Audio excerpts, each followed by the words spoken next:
Welcome back to another Peak Play. Yes, we're checking out the remastered edition of The Elder Scrolls 4 Oblivion. And yeah, at least minimum wise, I'm going to do a Peak Play on it because we already did a full giant ass playthrough of the original game a while back. But I kind of decided, you know what? I want to see what Bethesda and that developer did that was kind of different and everything like that. So first things first, as usual, when it comes to Peak Plays, we're going to check out and see what's under the options and everything like that. So instead of a scroll bar where you can kind of go in the middle of like apprentice, adept, novice, expert, and master, because I'm trying to remember, but I'm pretty sure this wasn't the difficulty slider in a way, because it was an actual difficulty slider in Oblivion, and I think they went the route of Skyrim, because in Skyrim you had these options, and in Oblivion it was a slider. So I think for the sake of the Peak Play, we're going to go Adept, because that's your normal difficulty. You have your autosave during loading screens, during fast travel, rest, and wait.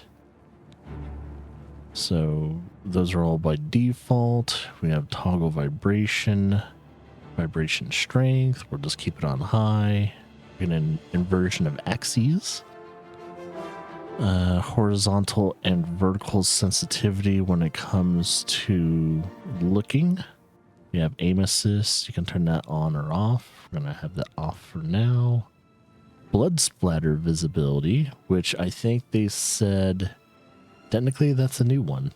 Even though, yeah, in the original Oblivion, blood would kind of like go on the wall and be on your weapon and all that. But there was no actual like visible blood flying through the air. I think they've actually added that to the game. Low health vignetting visibility. I think that's also a new thing for at least Oblivion, because I don't remember having a vignette when it came to being in low health. So that might be a new thing too. In camera motion, you can turn off head bobbing if you want. Let's see, audio-wise, we have stereo, mono, headphones, surround 5.1, and of course TV speakers. We're going to keep it on stereo. Audio mode, we have default, low frequency, and night mode. Keep it on default.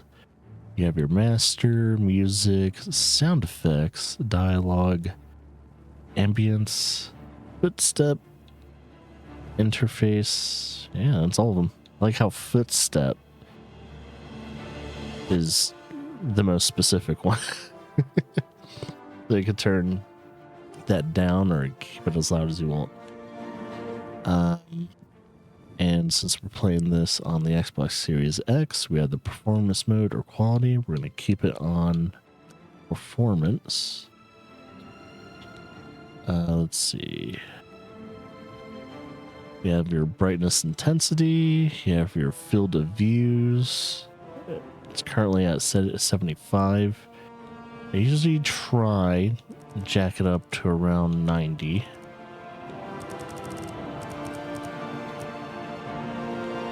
And then you can have motion blur on or off and screen space reflections.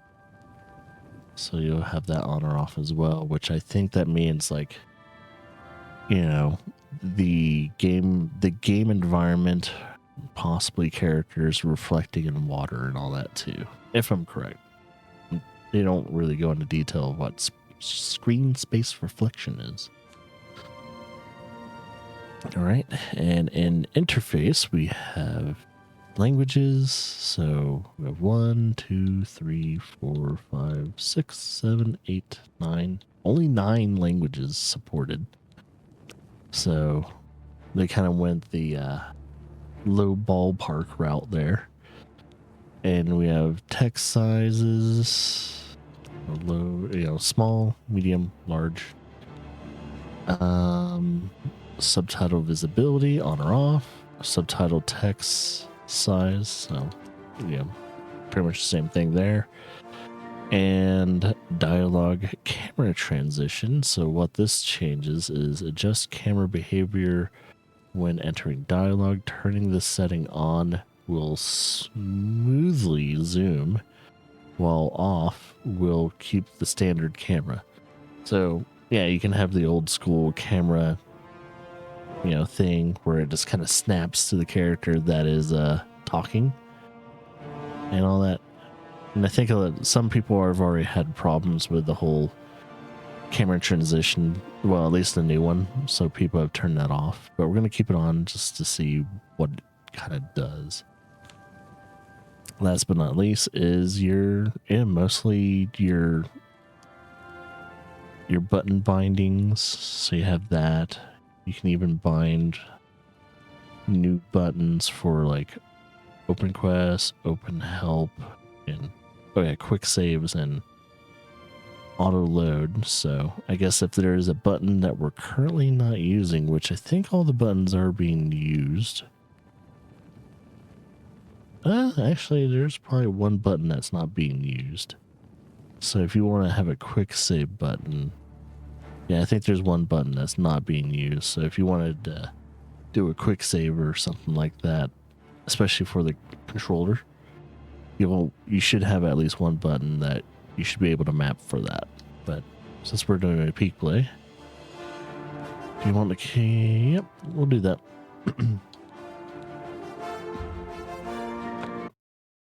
Let's dive in. I was born 87 years ago. For 65 years, I've ruled as Tamriel's emperor. But for all these years, I've never been the ruler of my own dreams. I have seen the gates of Oblivion, beyond which no waking eye may see. Behold, in darkness, a doom sweeps the land.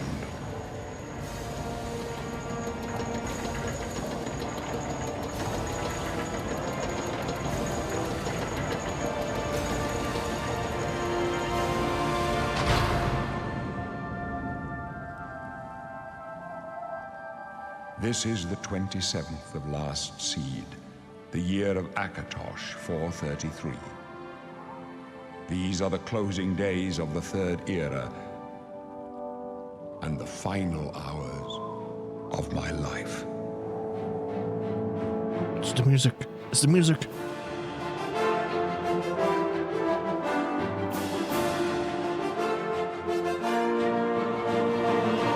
Funny thing is, this gives me so much nostalgia.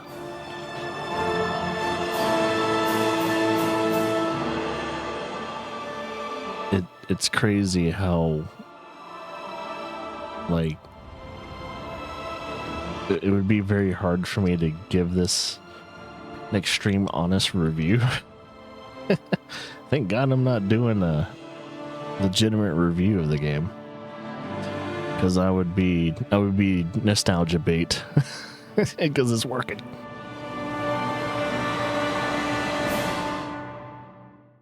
Because I think when I played this game, I was still back in school, of course, and I probably sank in God knows how many hundreds of hours into Oblivion. Like, this wasn't my first Elder Scrolls either. I played a decent amount of Morrowind in the past, and I did play not too much, but a little bit of Arena. So yeah, when it came to the Elder Scrolls series, I have played a shit ton of it.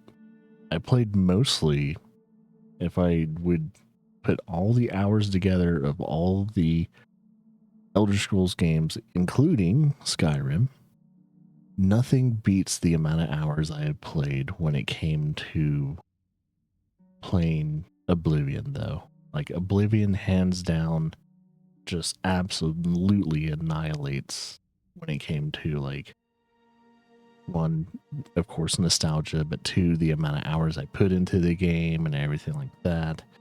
I think it also is something to say when it came to the Fallout series, where there's something about Bethesda and their era when it came to releasing Oblivion and Fallout 3. Like, they were on a freaking roll, man. They were winning so many favors and so much love when it came to at least fans of the company and their IPs. And, you know, you've had some old school fans that are particularly fans of like Fallout 1 and 2, and people that are fans of like Morrowind or older that didn't like the way it was going. But we have to give Bethesda credit that they brought a lot of new life into those series. And even though the changes were not necessarily, 100% received positively, it was much needed. So, I probably wouldn't be as big of a fan when it came to Elder Scrolls and Fallout if they didn't do what they did.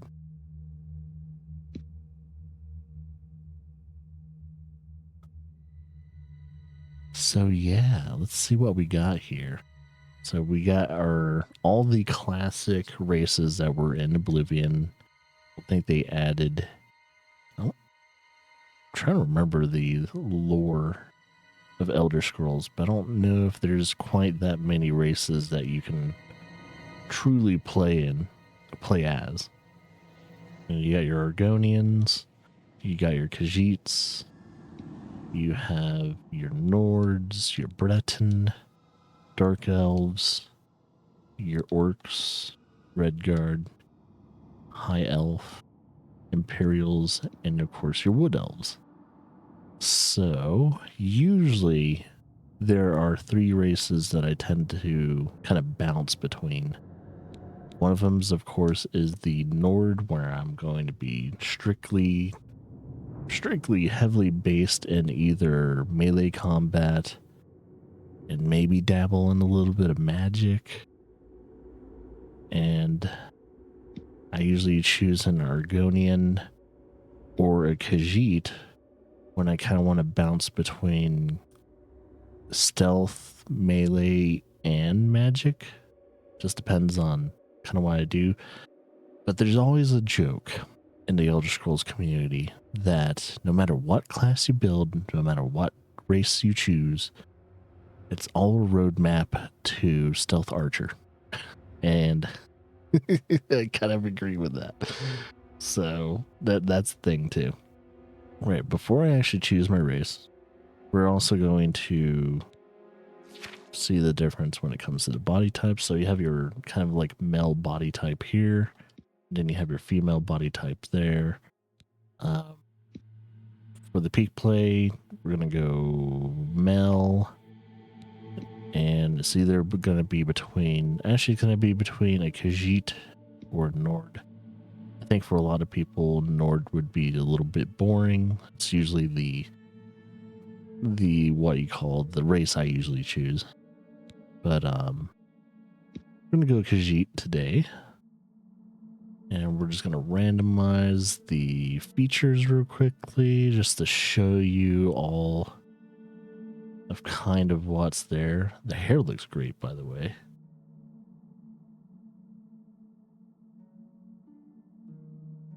We'll do this. That'll be our preset right there. So just like the first Elder Scrolls, you have your young and old meter, which pretty much changes the complexion of the character. So we're a spry young character. Skin tone, I think that effectively changes either lightness to darkness. And since it's a Khajiit, it's mainly just changing the, I don't know, guess the darkness level of the fur. Kind of hard to tell. So those are your sliders for body type and everything like that. You got your young and your skin and the type 1 or type 2. Okay, and of course the magic of making Elder Scrolls characters, you have your slides. I'm not going to go too deep into this. I'm just going to show, especially for people that have never played the Oblivion game, or now games. So there's a, like, it's not like it was a series or anything.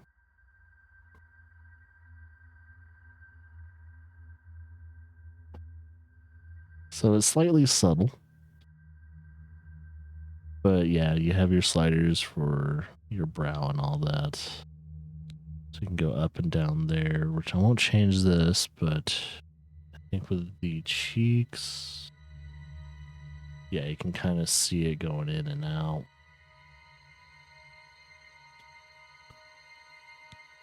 And Oblivion, just like pretty much all the other Elder Scrolls games, is that it's very hard to like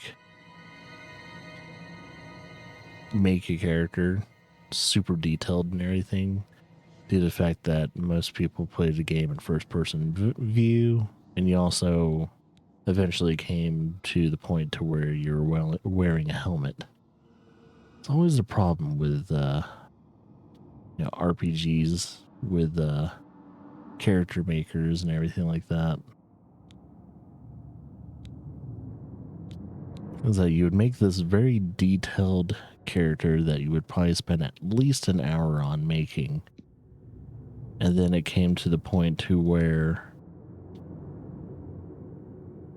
you didn't really get to see your character's face that much, and people didn't really get to see the character's face that much, especially if you're like recording videos and everything, because of those reasons. I have some large ass eyes. Let's do that. He's a cat after all. I have those large ass predator eyes. Oh yeah, and you can change the tones too, so that's the one thing I'll need to go into. So you have your standard cat eyes, and have a Khajiit with rounded pupils, which doesn't feel correct. You would want your Khajiit character to eventually have like some type of, predator kind of eye. Because those feel a lot more natural. Let's give him... I don't know. Let's give him the standard yellow predator eye. Eyelids, you can go turn it. Okay, so it's going to redden the eyelid area. Almost makes it look like they have a little bit of eyeshadow there. And bruising is the under, I think the under part of it. Yeah, it darkens after a while. So it'll give it some bruising too. And then you have makeup, you have eyeshadow, which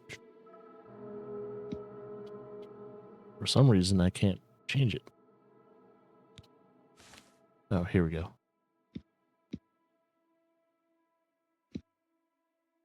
Have a dark. Khajiits, they tend to have dark makeup if they do have any on. Let's see, face itself.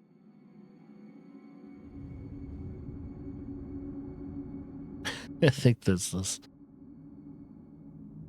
Is this doing that? So yeah, you pretty much get the gist of what sliders do. You're pretty much molding a character like clay, and you can make some extremely beautiful characters in this game now. Because in the first game, it was kind of hard to make it. It was kind of hard to make a character look great.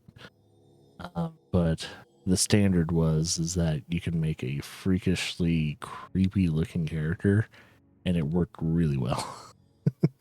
I think I made like at least 3 characters that were like extremely hideous and monster-esque. and I never looked back. So yeah, of course you have your forehead, your jaw, the mouth, and the nose to work on, and kind of do all those sliders too, which if you want to see those sliders, it's that one for the jaw or forehead. You got your jaw, mouth, which kind of goes pretty far.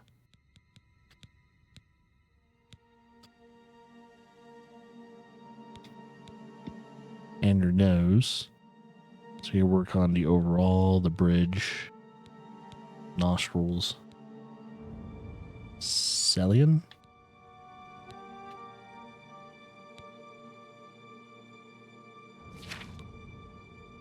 But yeah, if I ever do come back and have the time to do a full playthrough of the remaster, I'll probably make like a Khajiit or a Argonian for the playthrough.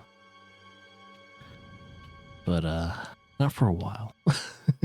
Don't have the time to spend at least 100 plus hours playing Oblivion in my life right now, especially with like 100 plus games I still need to work on. So here's your hairstyles. You know, you got your, oh, whoa, that's not a traditional main. I think technically that's your traditional main. Okay, there's a longer main. I think right, it's longer, but it's further down. Then you have like a kind of an afro in a way, tied up, kind of dready. You have a bun or ponytail in a way. You have a balding, but I still have hair. And of course, your standard mohawk. Another mohawk, but shorter. And tied up, but slightly dreaded. We're going to go the bandit route. And then you can change, of course, the length of the hair. So mainly what this one will do is change the length of the dreads. So we're going to go there. Then, of course, change into color. And this changes all of the fur because it is a Khajiit after all. You can get pretty wild with it. If I remember correctly, like, I think if you change the tone, especially with the skin and everything like that too, you can make an extremely obnoxious character to where the character is like glowing. So you can make an unruly, just insanely, just visually obnoxious character. And it tends to like work too, especially when you made the character hideous and ugly. Oh, yeah. Let's do that. All right. And the overview. So we have a Khajiit, everything like that. You can see in the dark. We have higher strength, can scare opponents, and we specialize in intelligence, quick and agile. So perfect for magic and stealth. So characters do have strengths and weaknesses, as you can see when it comes to the stats. Khajiits have mainly an affinity for agility, and they have a decent base luck too, which is really nice. And standard strength and intelligence. However, their willpower is at 30 and their endurance is at 30. So not quite the most particularly like extremely well-rounded character, but I don't think there really is. You just kind of choose the race you would like and you're good to go. And of course, your standard skills and all that too. All right. If I'm correct, they don't have the character name generator where, you know, you randomly generate a name.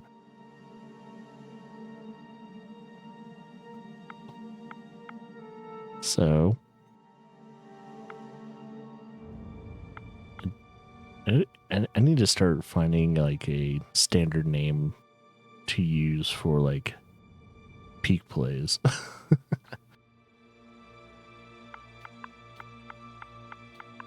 Since he's a cat. Right. Biscuit. He's gonna need some biscuits. So racist to Khajiits. Oh, we're in the world. Man, this game looks great, by the way. And due to the fact it's using Unreal Engine 5, but it's still using a creation engine for the bones and all that. Which I'm surprised they... I mean, I guess that was Bethesda's terms, though, is to still use the creation engine for at least the core aspects of things. Let's see if we can still interact with things by grabbing them. Oh, yep. Still have the physics. So I think the physics and, of course, yeah, it was physics, the core AI system, and a few other things are still creation engine, but it's wearing the skin and, you know, new fidelity and lighting and all that from Unreal Engine 5, which you can definitely tell, but as you can see, still has that creation engine physics. A little stiff, but fun to mess with. Kitty. That's it. There's a rat in my cell, Khajiit. A fat, tasty rat. Does the kitty want it? Is the kitty hungry? You'd better take whatever you can get in here, Khajiit. They don't feed the new prisoners. Didn't you know that? First, they starve you. Then, they beat you. Then, if you're lucky, they kill you. That's right. You're going to die in here. This asshole. Hey, you hear that? The guards are coming. For you. Boris, lock that door behind us. Yes, sir. My sons. They're dead, aren't they? We don't know that, sire. The messenger only said they were attacked. Hey, buddy. No, they're dead. I know it. What's this prisoner doing here? This cell is supposed to be off limits. Usual mix-up with the watch. Never mind. Get that gate open. Stand back, prisoner. We won't hesitate to kill you if you get in our way. Yes, ma'am. You, prisoner, stand aside. Over by the window. Stay out of the way and you won't get hurt. Stay put, prisoner. Good. Let's go. Still that We're not out of awkward, this yet. janky dialogue when it came to You. Elder Scrolls. I've seen you. Let me see your face. You are the one from my dreams. Then the stars were right. And this is the day. Gods give me strength. So yeah, like the people that worked on the remaster and all that, it wasn't Bethesda, but you know, of course they probably oversaw it. Their particular saying, especially when it came to making this game, was that due to the fact that the majority of them were, of course, fans of Oblivion, they grew up playing Oblivion, which is wild that developers that are now working on games were fans of the games that I was playing.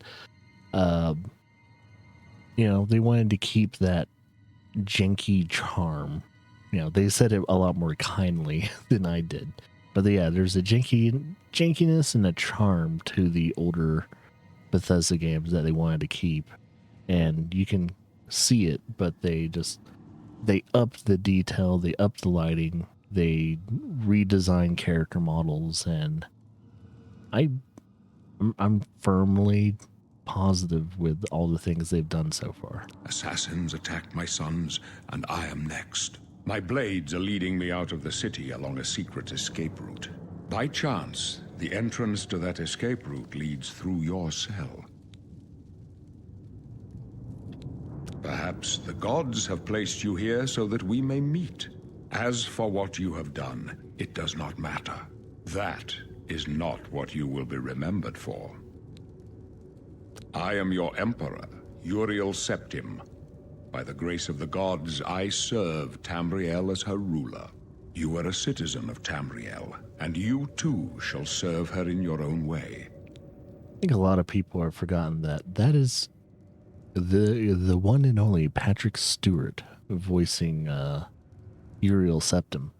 And if I'm correct too, the character Martin is also voiced by Sean Bean, the man that is known to have, I don't know if he holds the record for deaths in movies and shows, but I think he holds the record for that too. But Sean Bean, the man, the myth, the legend, is also a voice actor. And I think there's another or actor that is also well known that is also voicing another character in this game. I'm trying to remember, but those are two of the big ones, Patrick Stewart and all that. They kept, of course, they didn't redo their dialogues because there's no reason to. They probably have the best voice acting in all the game. So it would be hard to like try and redo that or completely, replace their voices. It's like there's no need for it. It's masterful as is. You will find your own path. Take care. There will be blood and death before the end. Please, sire, we must keep moving.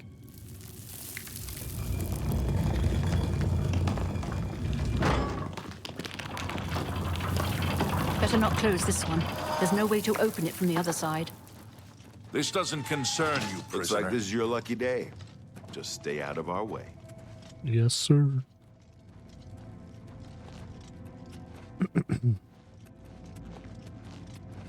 I'm just walking here, stretch my legs. I've been in that cell for God knows how long.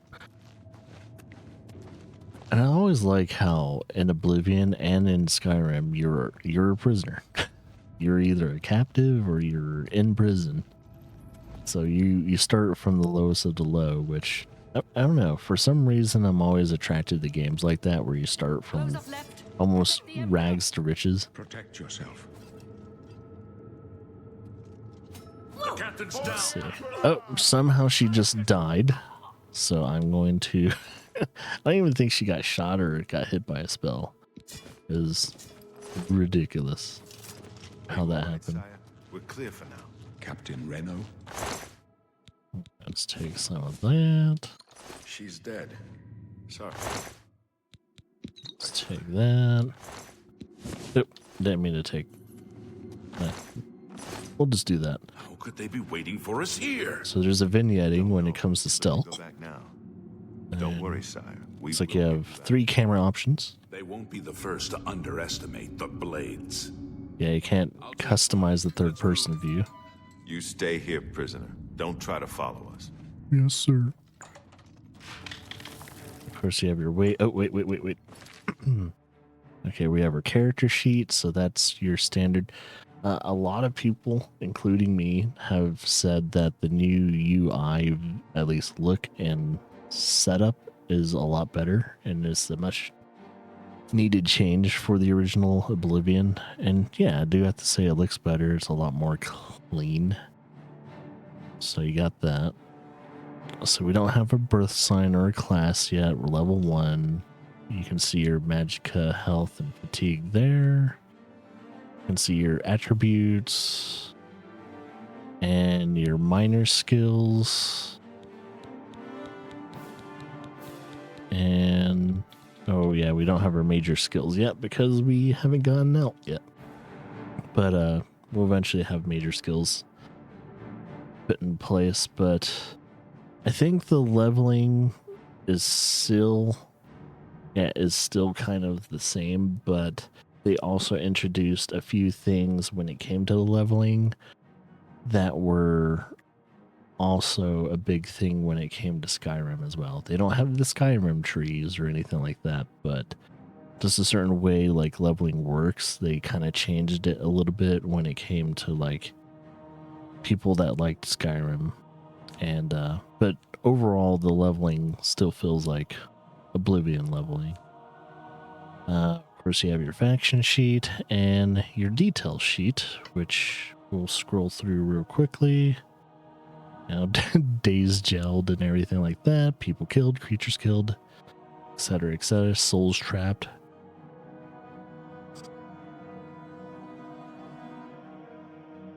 As you can see how many like books and skill books and all that. Hours slept, hours spent, you know, doing whatever.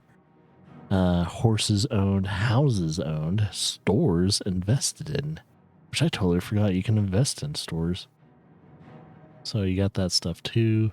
Oblivion Gate shut. So yeah, like looking into the detail sheet also kind of shows you what you can and probably should do in the game as well.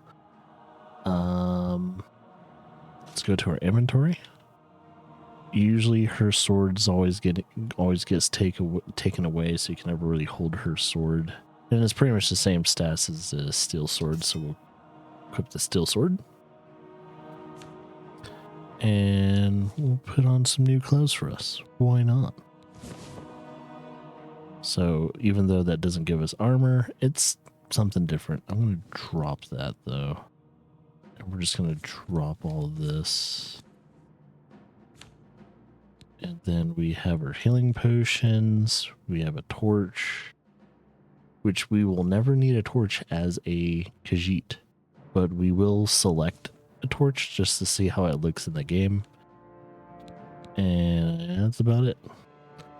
Now our magic, we have, oh yeah, this is a new, I think it's new, but it helps you get out of like dungeons and all that. So what I'm going to do, put that there. Night Eye, we'll put that there. And minor healing, I'm going to put that there. Oh yeah, we want to put our weapons also in a quick select or a shortcut. So I'm going to put my sword there, my main weapon. We don't have a bow yet. But yeah, I guess the starting spells that you have. Oops. Yeah, we're going to mess with a little bit of everything though. Eye of Fear. Oh yeah, this is pretty much the... Let's see, immune to silence. Oh, really? So we don't have to worry about being silenced, and also demoralizes the overall target, which is really cool. However, though, I do like my destruction magic, so we'll put that right there. What else? And oh yeah, this is all of them. And then you can also look at active effects. So I think if you want to see if you have a disease or, you know, a certain like buff or debuff, you can check it from here. And let's see, we have our map system. So you have your world map here, but I think if you scroll in more and then click the button again for zooming, you can see a local map, which the local map, they didn't change there. Same thing with the overworld map. Overworld map still looks the same, but probably a little bit higher resed. So they didn't change that stuff. You can also still put markers down as well. So you can put like a blue marker down. You can move it, remove it, or just leave it. Remove it there. But what's new, at least when it came to the map, is that we can change to see if we want to see caves or see cities. We can turn that on or off, so you can toggle all that, which is so nice. That's really cool that they actually have, like, you know, you don't want to see anything on the map, or you want to see everything, or you just want to be particular and just try and find things that you haven't done. The one thing that, and I'll probably show it when we actually get out in the open world, but I think the one thing that I liked in Oblivion that I wish they kind of introduced in, or no, the one thing I liked in Skyrim that I wish they kind of introduced in Oblivion is that if you go into a dungeon or a cave or anything like that and you clear it and you fully explored it, it would mark it as clear. They don't have that in, well, the remaster, so that's a quality of life thing that I kind of wish they had in the game. And there's probably going to be a modder that will put that on PC or something like that, so you'll probably still have that. So at least you'll have that option, probably. So you have completed quests, and of course quests themselves here. You have your help stuff, which now you can see video demos of all the things, or at least video demos that have them. So yeah, in case you wanted to know what you can all do in Oblivion, here you go. So we can kind of look at that real quickly and see if there's anything that someone can point out to see what they've changed and what they've added or maybe even taken away. Yep, leveling, unlike Skyrim, you have to sleep in a bed in order to level up.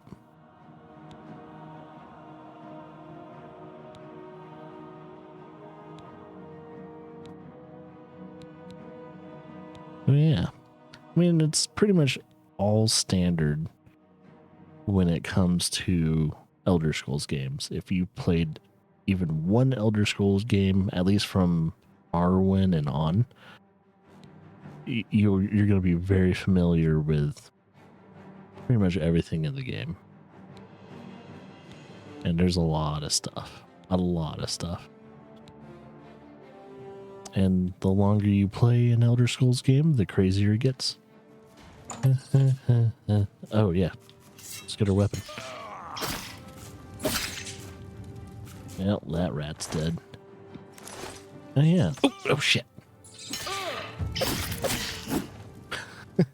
Wasn't ready.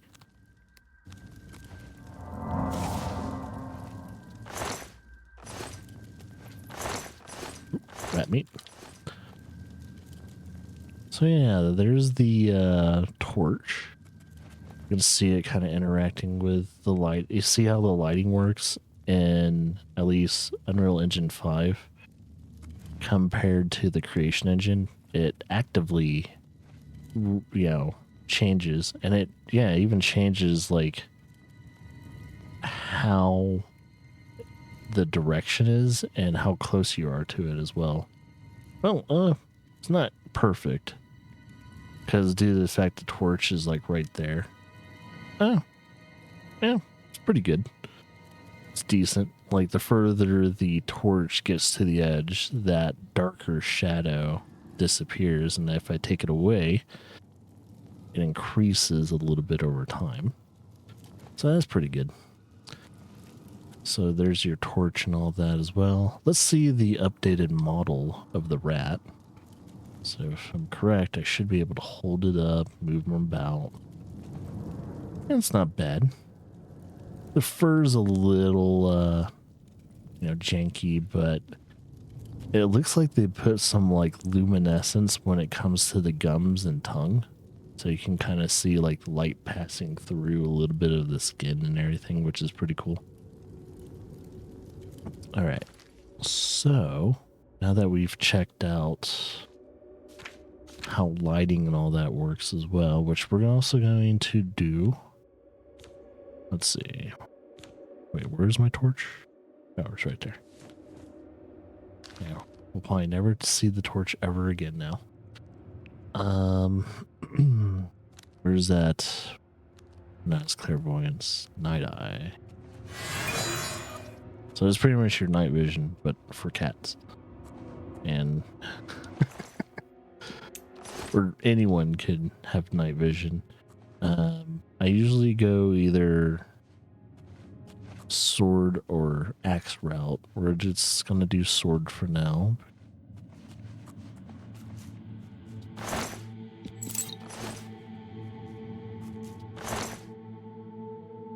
We got arrows, lockpicks, leathers. Let's get another torch because why not?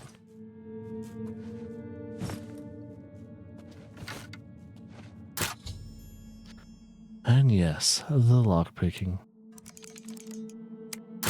Yep, that's gonna happen. Yeah, going from Skyrim's lockpicking, which is incredibly simple and much easier and doable, you have the very, not finicky, but you have the very, almost picky when it comes to lockpicking. No pun intended. Oh. I don't know how you saw me. But you did. I don't like it. Alright, now that we have a bow, we need to equip our arrows. We also need to put that towards there, so that we got our 2 main weapons. I'm gonna equip that now. Oh, there. Now we're gonna go stealth archer route, at least for a little bit. I'm probably not gonna do the whole, the whole entire dungeon, or else the whole peak play is just gonna be me doing stealth, and that's not quite as fun to watch. At least, if you're not doing a playthrough.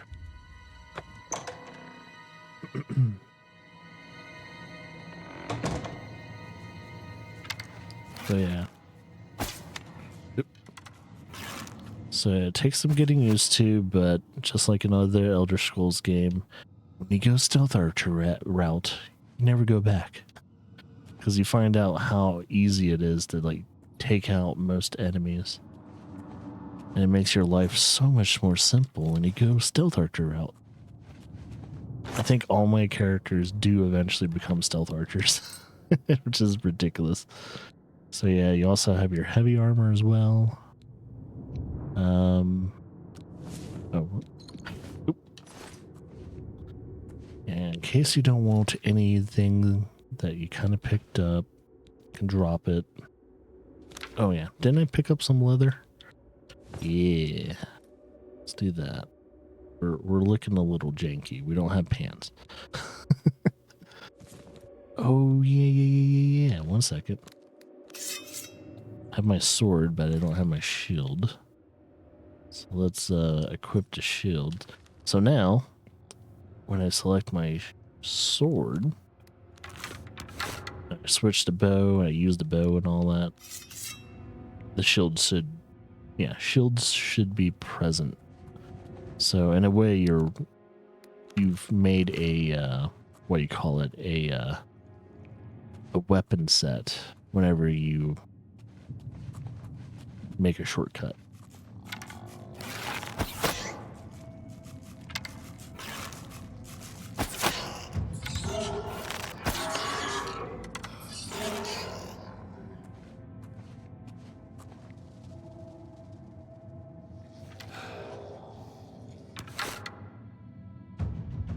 Sneak has increased. I will try and kill the zombie with a stealth shot. Oh, never mind. Big boy has a lot of health. Wait, you guys have gotten a taste of how stealth is. That's pretty much how stealth will always turn out. If you can't kill the enemy in one shot, which is a rarity, you can always just finish them with one more arrow or get into a very short skirmish with them. All right, we're gonna speed this up along. Come on, buddy, do it. Right, there we go. I'm gonna collect the rat meat. Yeah, but if you guys haven't, noticed, the game looks beautiful.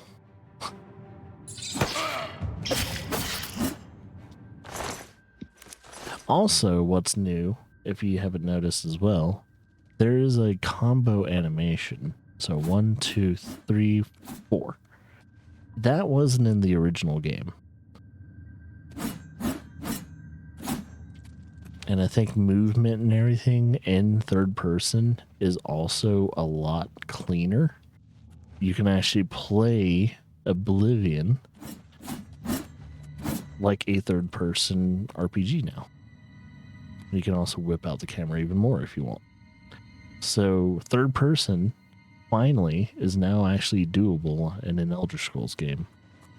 And it's usually very hard to say because I would always recommend playing the Elder Scrolls and even Fallout games in first person. Because the third person was absolute dog shit most of the time.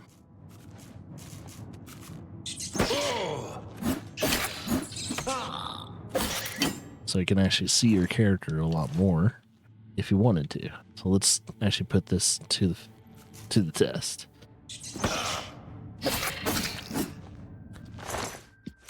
So for people that are fans of the third person view, you can actually do that. But I do have to say,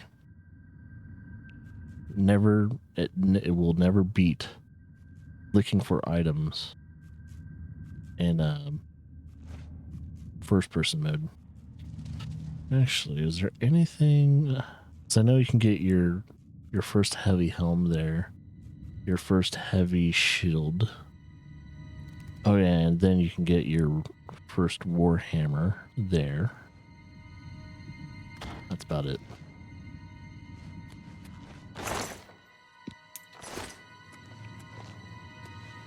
Oh yeah, I should also grab some of that food that's on the ground because all food in the game is considered alchemy. So the way the alchemy works in this game, we will also be introduced to. Oh. And yes, let's not forget, you can get diseases in this game just like in Skyrim. And always be very, very careful when it comes to fighting vampires. Like after a skirmish with a vampire clan or a group or something like that, check your active buffs and debuffs and make sure you don't have the disease that turns you into a vampire. So don't go to bed before, checking that out. So many people accidentally turn into vampires because they didn't check to see if they got the disease or not. And usually the way to cure it is either with cure disease potion, cure disease spell, or go to a church and get the blessing within that church. And that usually clears all diseases, or at least the vampiric disease.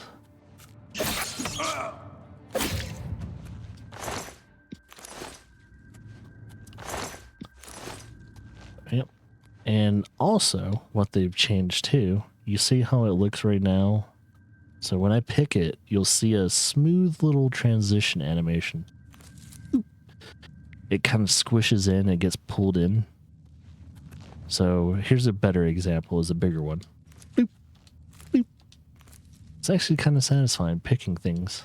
It's always kind of been satisfying picking up things and all that in Elder Scrolls, but you never had an actual animation. It's very subtle, but it is quite needed when it came to,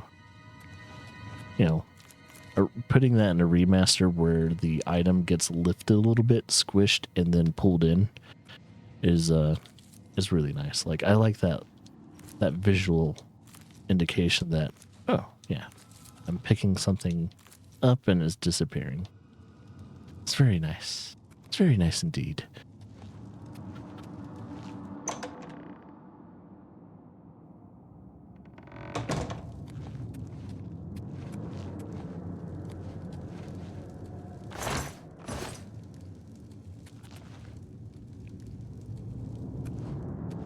Ah, yes, our first goblin encounter. So usually I would stealth kill these guys, but since we're not going stealth route. Oh yeah, also we have heavy attacks. So yeah, you can also hold your button down for a heavy attack.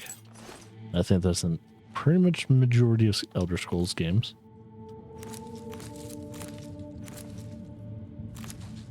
never forget you can always have a heavy attack, especially if you only feel like you have like room for one or two attacks. Yes, we're about to get introduced to alchemy. So alchemy in Oblivion is, kind of similar to Skyrim, but you can do it on the go.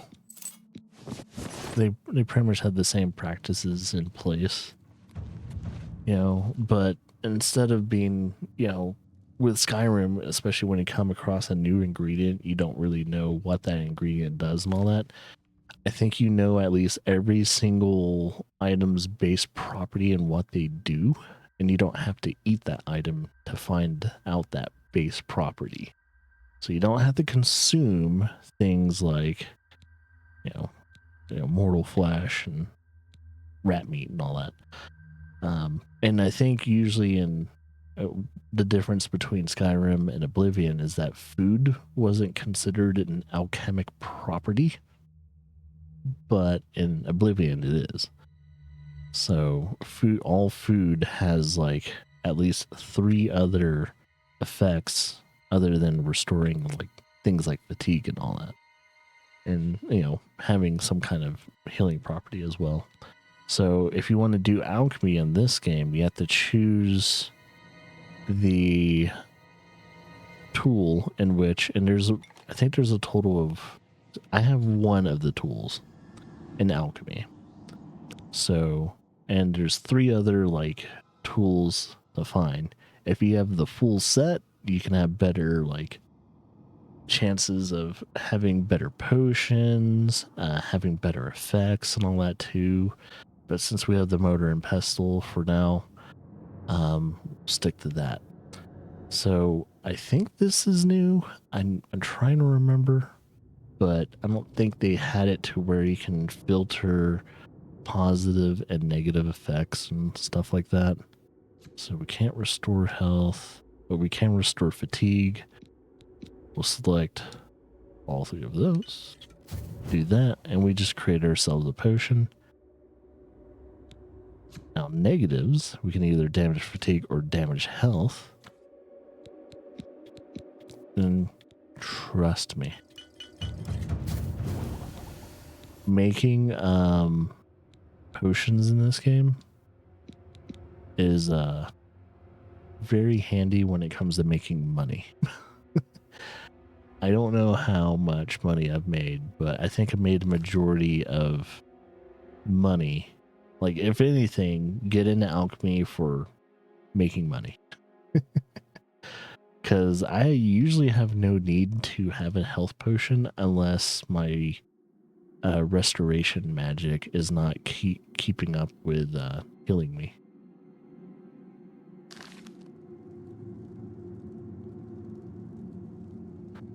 Yeah. I'm going to be quiet for a second, but as you can tell, the ambiance is still there. Still have that Oblivion ambiance of like being in a cave and everything like that.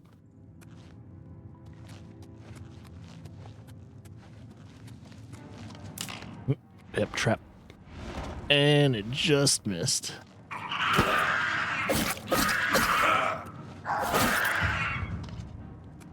Yeah, we don't have the shield bunt like we have in Skyrim. I keep reflexively trying to shield shunt him, and I can't do it. It sucks. Rusty iron. Oh no, he does 1 damage. I mean, it is rusty in his iron. While I have like, I think I have a steel sword. What? Yeah, I have a steel sword, which is the 2nd tier. That's kind of funny that they kind of give you a 2nd tier sword right in the beginning. Oh yeah, let's do this real quickly. So this is always fun to do, and due to the fact it still has a creation engine and physics. I mean, sometimes the physics works really well. And then, you got like physics glitches that you've probably seen on your YouTube shorts or TikTok or something like that. And gets a little crazy. Gets a little crazy out there when it comes to the Elder Scrolls physics, as they call it, the Bethesda physics, or the Bethesda effect.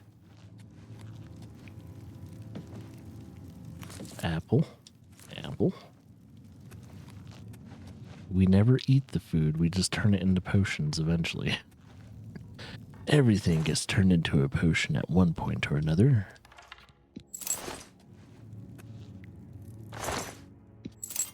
And yes, you can accidentally die by standing next to something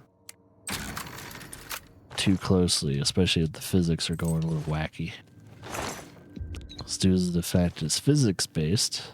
If it's like battling around and all that, you can die. Especially if it's a giant log or a trap. Huzzah! Have at thee.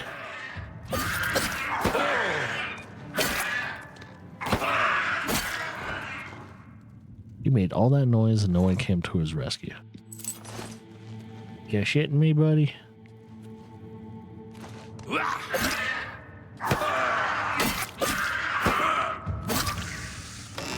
Release the rats. I just killed all your food supply.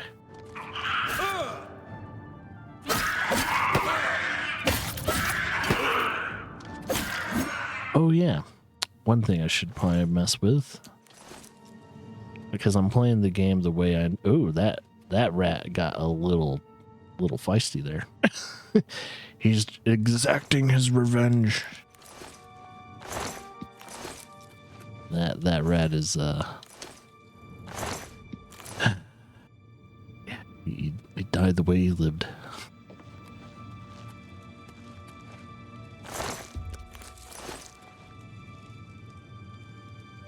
Oh yeah. So what I was going to say is I'm going to use some of my destruction magic to show you guys what the destruction magic looks like compared to the original, and show you how much magicka it uses. You also probably noticed too that the character models, including the creatures, have been updated. They still look familiar, but they have a much needed glow up. I don't know if I can pick her head up. Yeah, there you go. That's the character model and what it looks like. Much uglier. But it is a goblin, right? Yeah, goblin. Yeah, goblins aren't supposed to look pretty.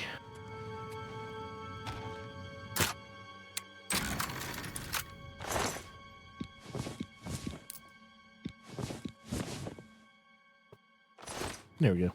So yeah, if I'm correct, yep. Excuse me. Excuse me. You can see that light is being emitted from the actual spell itself. So if you look again, it actually is really nice. So if you have a bigger spell, it's going to light up the area even more.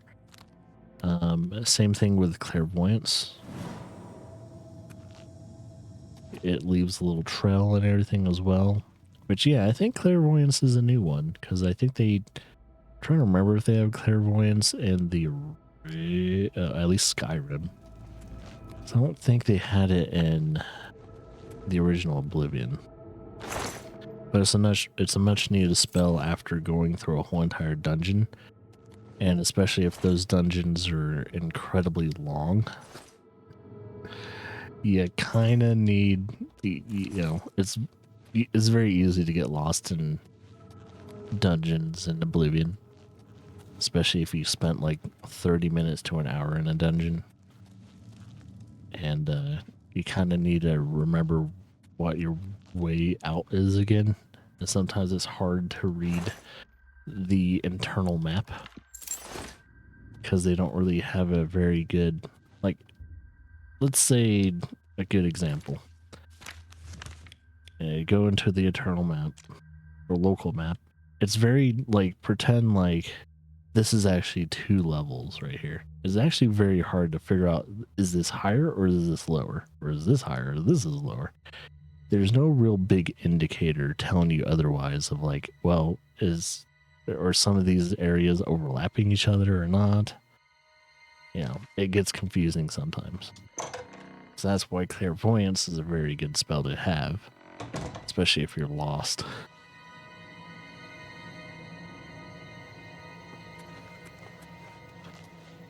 See, I would only use it to get out of a dungeon after clearing a dungeon. So once I'm actually fully done with a dungeon, that's when I would be using clairvoyance. Help. What makes you think help will get? Alright, before I actually interact with them,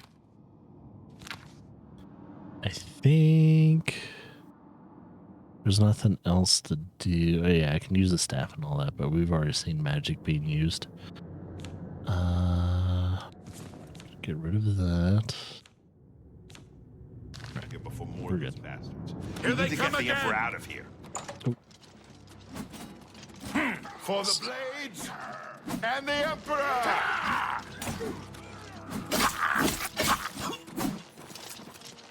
I wasn't attacking you. It's that prisoner again. Kill him. He might be working with the assassins. Do it. No, he is not one of them. He can help us. He must help us. As you wish, sire. They cannot understand why I trust you. They've not seen what I've seen. How can I explain? Listen, you know the Nine, how they guide our fates with an invisible hand. Oh yes.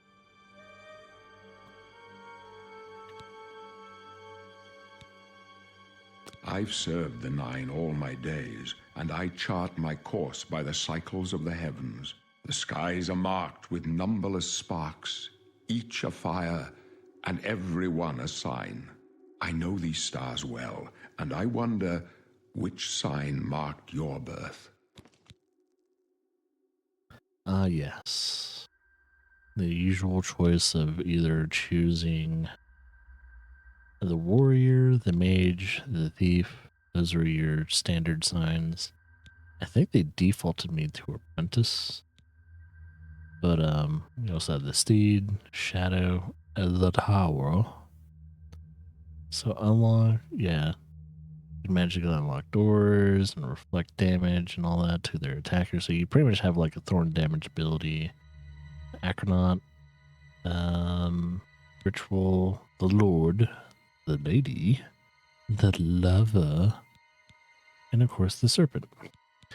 I usually choose the standard 3 and go warrior route. The signs Oh, I read show the I did end not of select my it. path. My well. death, a necessary end, will come when it will come. You can fix that before exiting the beginning area though. Your stars are not mine. Today the apprentice shall serve you at the Forge of Destiny. My dreams grant me no opinions of success. Their compass ventures not beyond the doors of death. But in your face I behold the sun's companion. The dawn of Akatosh's bright glory may banish the coming darkness. With such hope, and with the promise of your aid, my heart must be satisfied. Yes, quite indeed. No trophies of my triumphs precede me, but I have lived well, and my ghost shall rest easy. Men are but flesh and blood. They know their doom, but not the hour. In this, I am blessed to see the hour of my death, to face my apportioned fate, then fall. So I know Patrick Stewart's pretty old now, and he's not doing as much these days, but God, I really hope he does a few more things. If anything, voice acting, maybe even audiobooks, because I can listen to him for days reading something. Actually, has Patrick Stewart done any audiobooks? I need to look into that. I need to look into who, like, people that have really good voices, especially actors or even other voice actors in like video games and stuff like that, and see if they've done like audiobooks. Like Ron Perlman, for example. Like he's done voice work and all that for, of course, Fallout and even UFC and everything when it comes to announcements and things. But yeah, I need to look into all that. I go to my grave. Getting The off town topic. Shriller than all the music calls me. You shall follow me yet for a while. Then we must part. Yeah, there's a new lip syncing technology they're using for like the dialogue system. Why you guys stay? Oh, You may as well make yourself useful. Here, carry this torch and stick close. We're the Emperor's bodyguards. Our job is to get him out of situations like this. They've updated his model. Not going according to plan. I don't think he is as round-faced as his original character's model. My job is to make sure the Emperor gets out of here alive, and I intend to do it. I think they also gave him sharper eyes too, at least when it came to the shape of his eyes. So they changed his eyes and all Stick that. close and let us do our job, and you'll be all right. And it's still the same character though when it comes overall being who he is.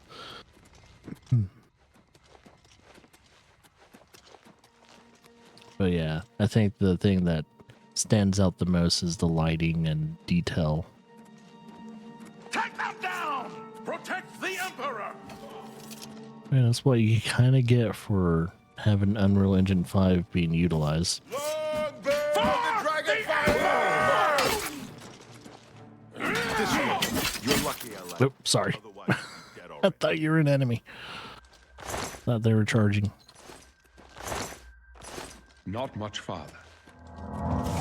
Restoration at 6.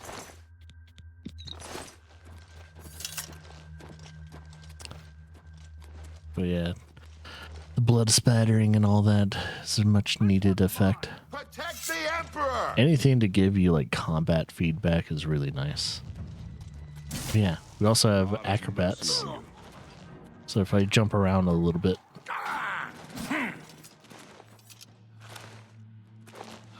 if it pops, due to the fact I'm a Khajiit, I probably can't level up in acrobats just yet.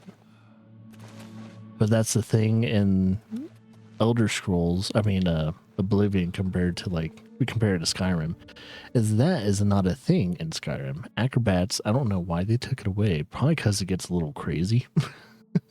But when you level up acrobats, it helps you negate fall damage, but it also helps you jump higher. So if you're jumping around in, Tamriel all the time, eventually you'll be getting to the point to where you're jumping over forest and you're jumping over cities. And that's probably why they took it away. But I'm glad they kept the acrobats in this game, because you can get ridiculous in acrobats. I don't like this. Let me take a look. Like that, once it reaches level 100, acrobats get a little stupid. Looks clear. Come on. We're almost through to the sewers.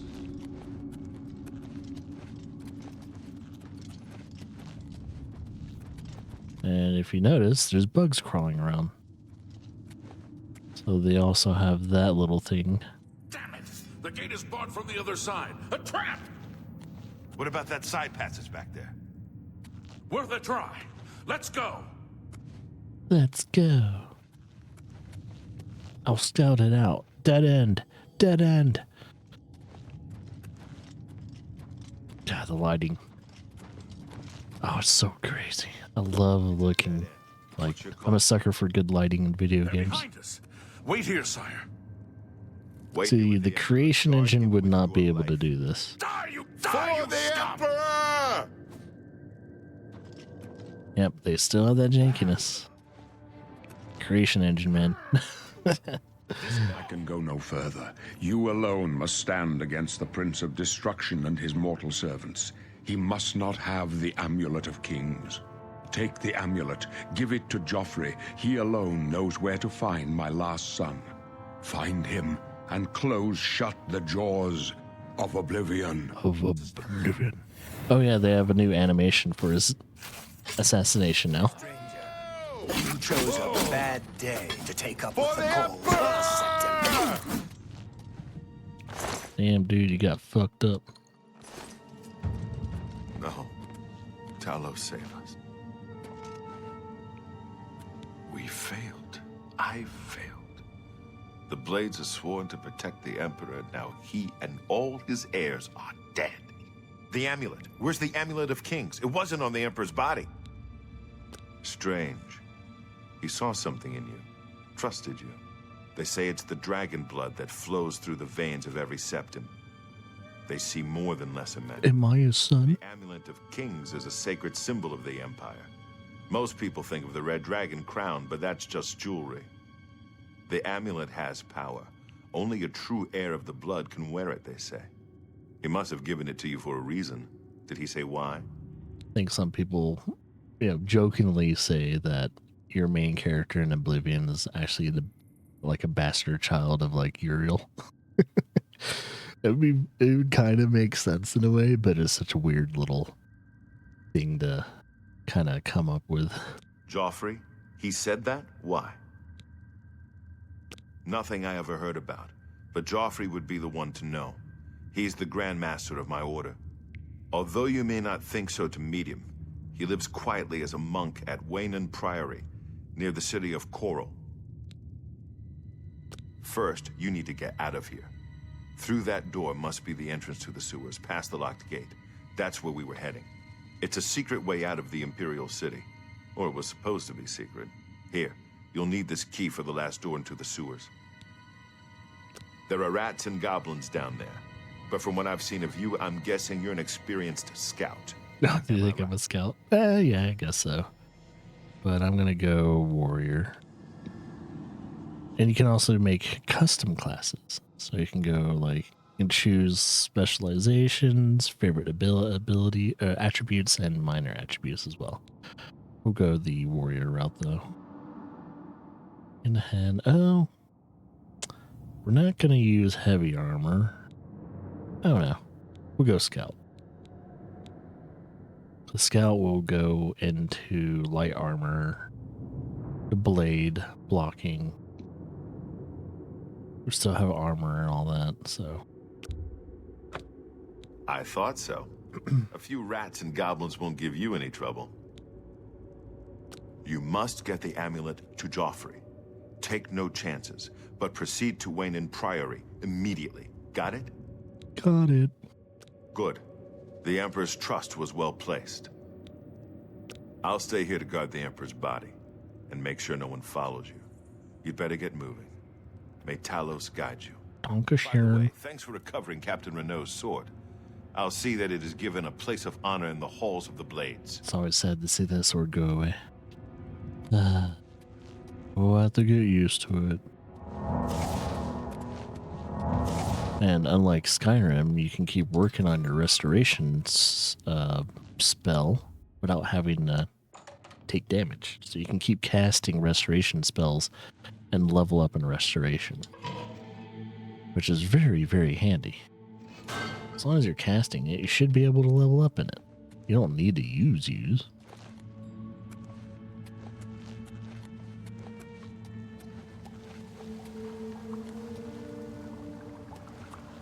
Let's kill this rat.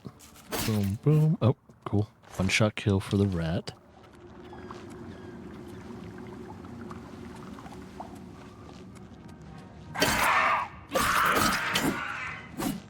Oop.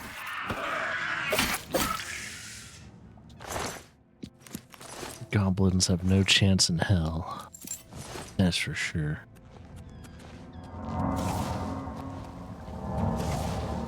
Oh yeah.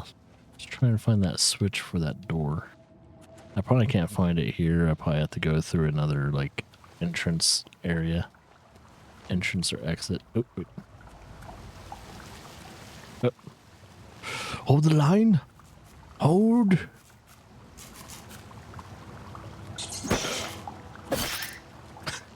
I just love, and on top of the physics and everything like that, just bitch slapping a rat never felt so good. With a long piece of sharpened steel.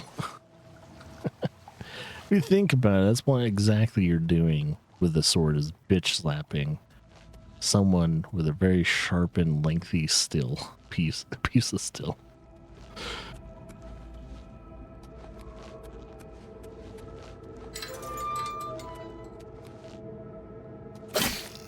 Yeah, you're not dead yet.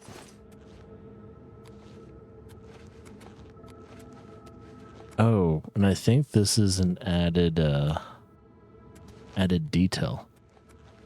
So yeah, you guys have seen this symbol quite a lot in the previous, or, Skyrim. But it's technically like the Imperial Sigil and everything like that. I need to change birth sign because it didn't update. The birth sign will be, of course, warrior, but will be a scout class. And then, you can do all that. And I think they have a permanent save. Or not a permanent. Well, it can be permanent as long as you don't save over it. But they have a save that always, happens before you exit. And it never gets saved over unless you manually save over it. But that's a very useful save, especially if you don't want to go through all that again and you just want to make a new character. Oh, this right here is what made me fall in love with the original Oblivion.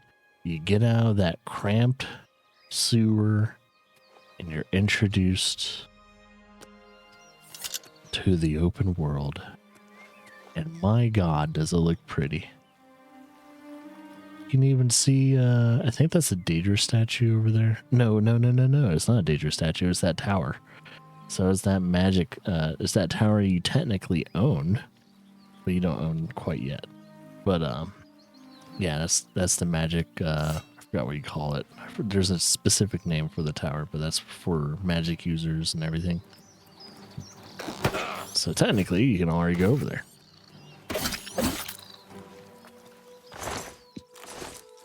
Oh yeah, water. It looks fantastic. Now, going into the water, it's a little gelatin-like. So they could have done a little bit more work with the water. Oh, and since I'm not an Argonian, I can't just swim here infinitely. I gotta have air. So used to playing as an Argonian sometimes where, I can just swim around underwater forever. So I'm probably gonna have to invest in, you can also see, just like with any Unreal Engine game, there are some issues with the reflection. So as I look down, the reflection gets better. But as I look out, the reflection kind of clouds. So there's issues. There's also issues with holding a sword or a weapon.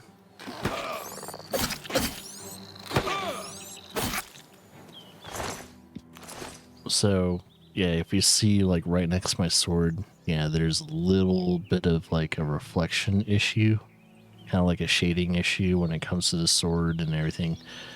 And I think that's always just been an issue with, Unreal Engine itself. Unreal Engine and matting and everything like that when it comes to shading and lighting of holding of items or character models. So if I activate a dialogue scene and a character, we're looking at a character has the lake in the background, you will see a shiny silhouette of them right behind them, and it's kind of takes you out of that experience. But other than that, the Unreal Engine 5 usage for Oblivion has been done really well. Oh yeah, let's pick up our first side quest, Seeking Your Roots.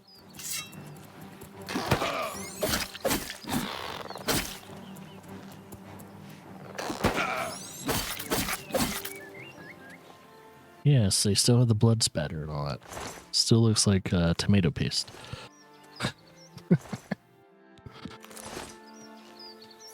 And you would probably wonder, why does this mud crab have a bone? Probably because it ate something that had bones.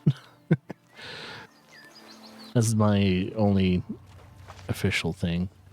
But yeah, we have also discovered a new thing. But yeah, you can pretty much lockpick anything too. You can lockpick the hardest lock in the game, like straight up right away. It's not really recommended. Especially if you don't have a lot of lockpicks. But, yeah. Now if we actually look at our, what is it? Our stats. Our stats have changed quite a bit now. Or, a little bit. I think it's mainly when it comes to major skills. So, I think the class that we chose and all that had made a significant, like, effect on it. So here's where most of our points went.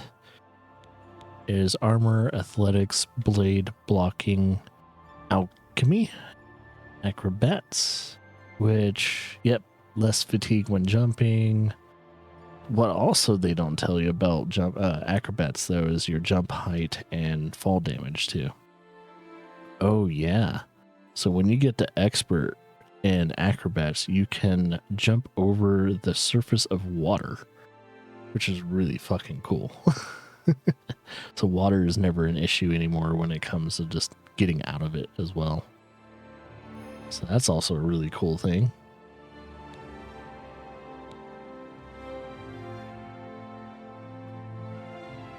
Oh yeah, hand-to-hand can get really, can get pretty much stupidly, like, overpowered too. So you can pretty much play this whole entire game unarmed. Except that you probably still want to use something like magic or have a silver weapon to fight things like wisp and stuff like that, because there are enemies that are immune to damage unless you use a magic or a silver item.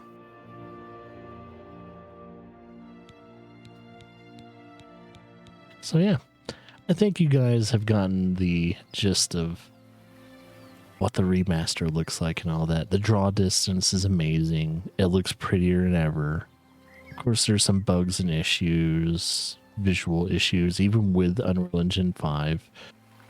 But I think all of that gets kind of a pass on when it comes to brass tacks. Because damn, this has definitely made me want to play Oblivion again. And if I didn't have such a huge backlog of games to play, this would probably be the game I would probably be doing a playthrough of right now on stream, for at least a few months. I would literally be an Oblivion channel for a few months in 2025. But you know, things have to get done first before I can have luxuries like that in the, you know, at least in my stream. So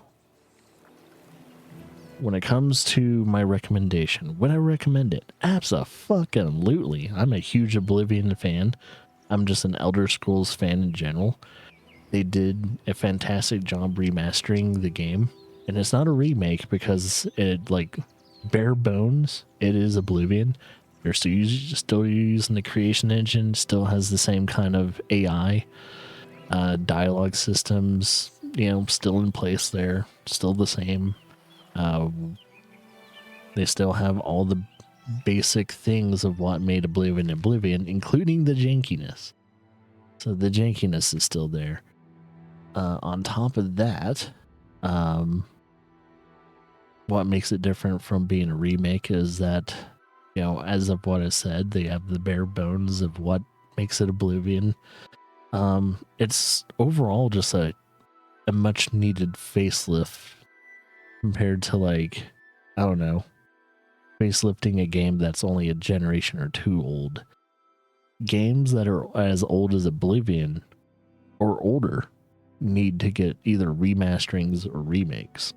And this is a very good example of like almost rekindling a love and a nostalgia that is kind of heavily needed, especially for a company like Bethesda that has a lot of how you would say, they've kind of hurt their reputation a bit ever since after Fallout 4. Like Fallout 4 was a little rocky, but majority of people still loved Fallout 4. But however, when they came out with like, you know, Fallout 76 and like Starfield and all their little mobile games and stuff like that, a lot of discourse started to come, you know, when it come to Bethesda. And, you know, giving us a little treat like this is much needed and appreciated. And I think a lot of people's theories behind what Bethesda is up to now is that there might be even a remaster in this kind of style when it comes to games like Fallout 3. A lot of people would probably want a remastering of Fallout New Vegas, but that was also made by, what do you call that? Obsidian. So most likely what they'll do is do a remastering of Fallout 3 eventually at some point in time, if this does well, which I don't know. From where I'm standing, it's sold extremely well. There's a huge amount of concurrent players on Steam as of this recording when it comes to Oblivion Remastered.